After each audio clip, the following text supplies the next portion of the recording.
آئیے اب بہترین انداز، بہترین خوبصورت آواز کا مالک ہے آفرین پروین کو میں دعوت سخن دے رہا ہوں کہ وہ آویں اور بہترین انداز میں بہترین لب و لہجے کے ساتھ ہمارے آڈینس کو کلام پیش کریں۔ السلام علیکم ورحمۃ اللہ وبرکاتہ۔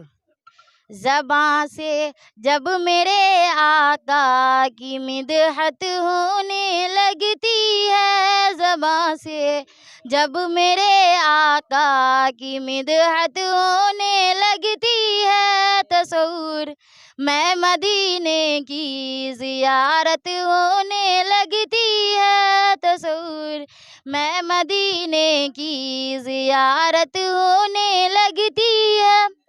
اگر بڑھ جائے دل کی الجھنیں ہرگز نہ گھبرانا، درود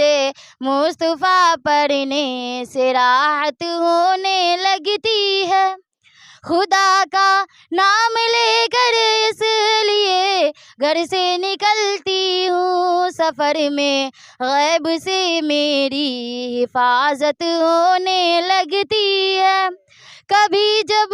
دیکھتی ہوں شہر طیبہ جانے والوں کو، مجھے اپنی غریبی کی شکایت ہونے لگتی ہے، زباں سے جب میرے آقا کی مدحت ہونے لگتی ہے، زباں سے جب میرے آقا کی مدحت ہونے لگتی ہے، تصور میں مدینے سے زیارت ہونے لگتی ہے۔ السلام علیکم ورحمۃ اللہ وبرکاتہ۔